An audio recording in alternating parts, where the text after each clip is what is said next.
அனைவருக்கும் வணக்கம். ஸ்ரீமதியரைய அன்போடு வரவேற்கின்றது. இன்றைய பதிவில் கூடா ஒழுக்கம் தகாத நடத்தை திருக்குறளில் ஒரு பார்வை என்ற பகுதியில் 28வது அதிகாரம் குறளும் பொருளும். வஞ்ச மனத்தான் படித்தொழுக்கம் பூதங்கள் ஐந்தும் அகத்தே நகும். துறவரத்திலும் இருந்து கொண்டு வஞ்சகமாக துறவரத்துக்கு தகாத கள்ள வாழ்க்கை நடத்துகிறவனுடைய கெட்ட நடத்தையை அவன் தேகத்தில் உள்ள பஞ்சபூதங்களும் அறிந்து தமக்குள் சிரித்து ஏளனம் செய்யும். வானுயர் தோற்றம் எவன் செய்யும் தன்னெஞ்சம் தான் அறி குற்றப்படின் தன்னுடைய மனசாட்சி குற்றம் என்று சொல்லுவதை அறிந்தும் அதை செய்கிறவனுடைய மிக உயர்ந்த துறவர சின்னங்களால் மட்டும் என்ன நன்மை வரும்? அதாவது மனதில் தூய்மையின்றி செய்யும் செயல் மிக உயர்ந்ததாக இருந்தாலும் அதில் பலன் கிடையாது. வழியில் நிலையாமையால் வல்லுருவம் பெற்றம் புலியின் தோல் போர்த்து மேய்ந்தற்று. மனவலிமை இல்லாத துறவியின் தவ வேடம் ஒரு பசுமாடு புலித்தோலை போர்த்து கொண்டு பயிரை தின்பதை போன்றதே. தவம் மறைந்து அல்லவை செய்தல் புதல் மறைந்து வேட்டுவன் புல் சிமிழ்த்தற்று.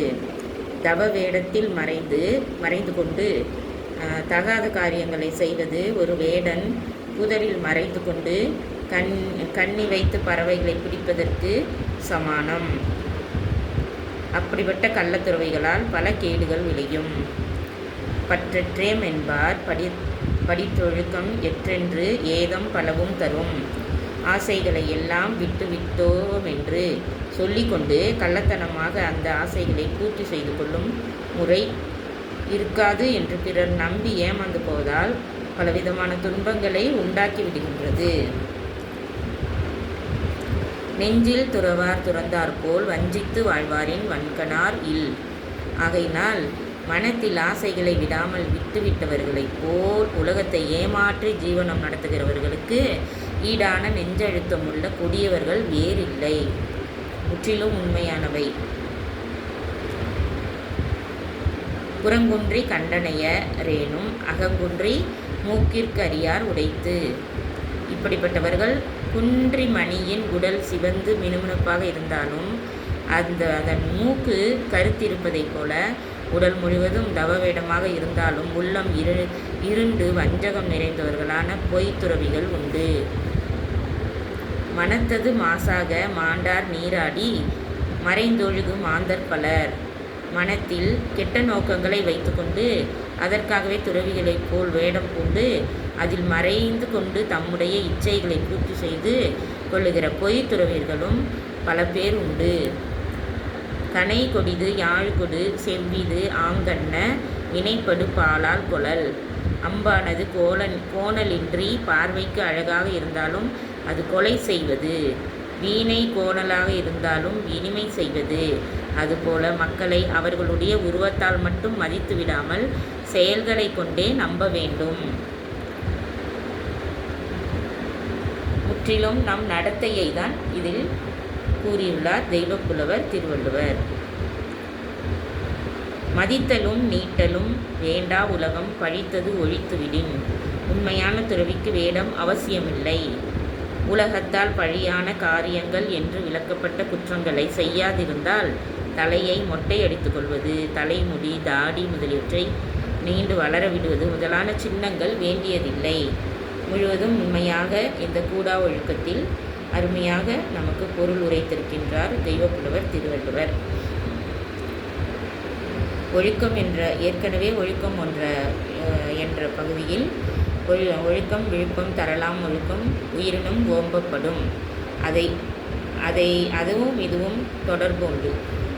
ஒழுக்கம் இல்லாத செயல்கள் அத்துணையும் உயர்ந்த மனிதர்களுக்கு சேர்க்கும் அவற்றில் அந்த வரிசையில் சேர்க்க இயலாது. உயர்ந்த எண்ணங்களை உடையோர் உயர்ந்த காரியங்களை நடத்துவர். இச்சைக்குரியவர்கள் இந்த கூடா ஒழுக்கத்தில் கூறியுள்ளபடி தன் காரியத்தில் ஒழுக்கமற்ற செயல்களை செய்து வீண் வீண் பெருமைக்காக வாழ்ந்து கொண்டிருப்பவர் அநேகர் உளர். அதை இந்த பகுதியில் உணர்த்தியுள்ளார் தெய்வப்புலவர் திருவள்ளுவர். எங்கள் நாட்டியாலயாவில்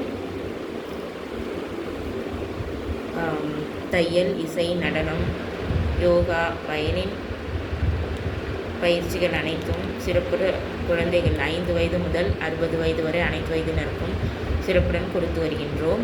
விருப்பம் உள்ளவர்கள் எங்கள் தொடர்பு எண்ணை தொடர்பு கொண்டு சேர்ந்து பயிற்சியில் சேர்ந்து பயின்று பயன்பெற்று நலமுடன் வாழ நல்வாழ்த்துக்கள் அன்புடன் அழைக்கின்றோம்.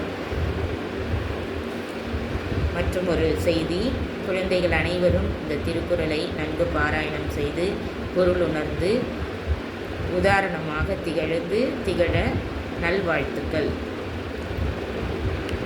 மனதின் தூய்மையை குறள் படித்தாலே மனதில் அழுக்கை நீக்கி தூய்மையை ஏற்படுத்தி தூய்மையான வாழ்க்கையை வாழ முடியும், அறம் தவறாது இருக்க முடியும். அதற்கு இந்த முப்பாலில் உள்ள திருக்குறளே உதாரணமாக உள்ளது. தெய்வப்புலவர் திருவள்ளுவர் இயற்றிய இந்த திருக்குறள் முற்றிலும் உண்மையானது, கண்கண்ட உண்மையானது. அனைத்து குழந்தைகளும் பள்ளி பாடங்களில் இன்றளவும் இந்த திருக்குறளை வைத்துள்ளனர். அதை படிப்பதோடு நிறுத்திவிடாமல் வாழ்க்கையிலும் பயன்படுத்தி அறநெறி தவறாது வாழ நல்வாழ்த்துக்கள். வாழ்க வையகம், வாழ்க வளமுடன். ஓம் சாந்தி சாந்தி சாந்தி.